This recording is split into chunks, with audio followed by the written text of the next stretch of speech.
السلام علیکم ورحمۃ اللہ وبرکاتہ بسم اللہ والصلاة والسلام علی رسول الکریم اما بعد فاعوذ باللہ من الشیطان الرجیم بسم اللہ الرحمن الرحیم۔ آج کا جو لفظ ہے وہ جو عربی کے حروف تہجی ہیں اس میں سے قا وا اور ما، کا و ما، اس سے ہے قا و ما، اور اس کا مطلب ہوتا ہے کھڑا ہونا،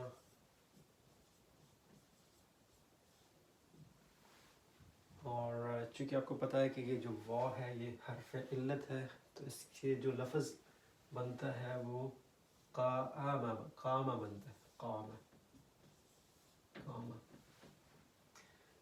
اس سے بننے والے جو الفاظ ہیں وہ قرآن پاک میں بہت کثرت سے استعمال ہوئے، تقریباً 660 مرتبہ اس سے بننے والے جو الفاظ ہیں وہ قرآن پاک میں استعمال ہوئے ہیں، اور ان کی مختلف شکلیں ہیں، تقریباً 22 مختلف قسمیں ہیں اس کی۔ تو 22 مختلف شکلوں میں یہ 660 دفعہ قرآن پاک میں استعمال ہوا ہے۔ جو کچھ لفظ جو ہیں آپ نے سنے ہوئے ہوں گے، جیسے قومہ کا مطلب ہے کھڑا ہونا، یہ آپ نے سنا ہے۔ جیسے اقام الصلاۃ ہوتا ہے جس کا مطلب ہے نماز کا قائم کرنا۔ اسی طرح سے آپ نے اقام سنا ہوگا، اس کا بھی کھڑا کرنا میں استعمال ہوگا، کھڑا ہونا، کھڑا کرنا۔ قوم جو ہے ایسی لوگوں کا ایسا گروپ جو کہ کسی خاص مقصد کے لیے کھڑے ہو جائیں، ان کو قوم کہتے ہیں۔ اس کے بعد قوام جو ہے وہ ایک اللہ تعالیٰ نے جو ہے ایک صفت دی ہے کہ جو مرد ہیں وہ عورتوں کے لیے قوام ہیں، ان کی حفاظت کرنے والے ہیں اور گھر کے معاملات کو سیدھا رکھنے والے ہیں۔ تو قوام یہ ہے۔ اللہ تعالیٰ کی اپنی جو ایک صفت ہے وہ قیوم ہے، حی القیوم، کہ وہ ہمیشہ قائم رہنے والا ہے اور ہر چیز کو قائم رکھنے والا ہے، تو قیوم بھی استعمال ہوگا۔ اور سب سے مشہور جو لفظ آپ نے سنا ہوگا وہ قیامت ہے، اور قیامت وہ دن ہے جس دن ہر چیز کو کھڑا کیا جائے گا۔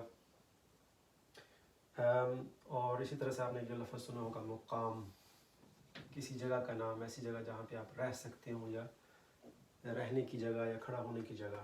تو قوم، اقام، مقام، قوام، قوم، قیوم، قیامت، یہ سارے جو لفظ ہیں یہ قاومہ یا قامہ سے آئے ہیں۔ جو لفظ آج ہم پڑھنے جا رہے ہیں وہ ہے قامہ سے بننے والا لفظ، اور اس میں آپ کو پتہ ہے ہم نے جب بھی کہا تھا کہ جب کسی جگہ میں استا کا اضافہ کرتے ہیں تو اس کا مطلب ہوتا ہے چاہنا۔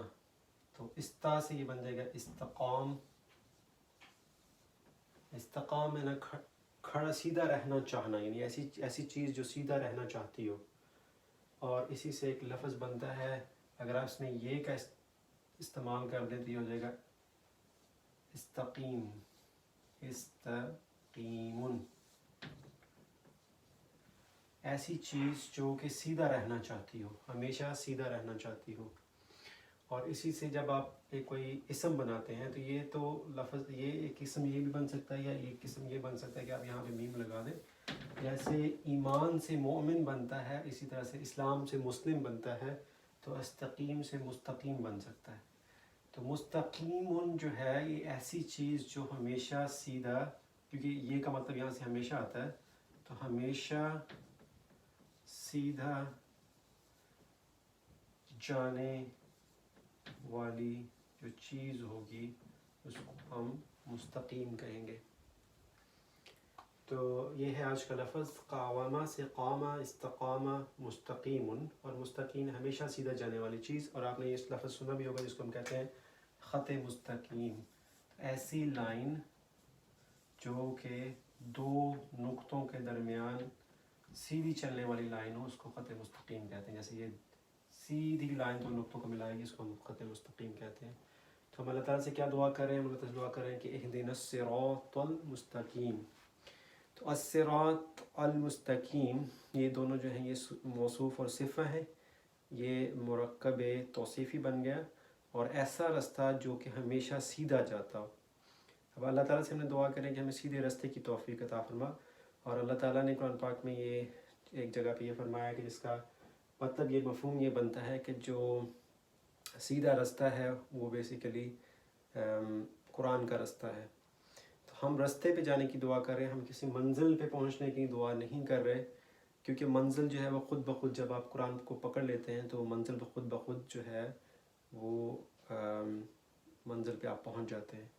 تو خط صراط المستقیم جو ہے یہ بیسیکلی ایک مرکب توصیفی ہے, ایک ایسا رستہ جو کہ ہمیشہ سیدھا چلنے والا ہو, جو کہ ہمیشہ آپ کو منزل مقصود پر لے کے جائے اور جس کے اندر کوئی ٹیڑھ پن نہ ہو.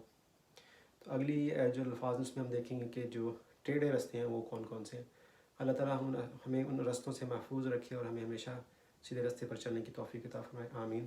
السلام علیکم ورحمۃ اللہ.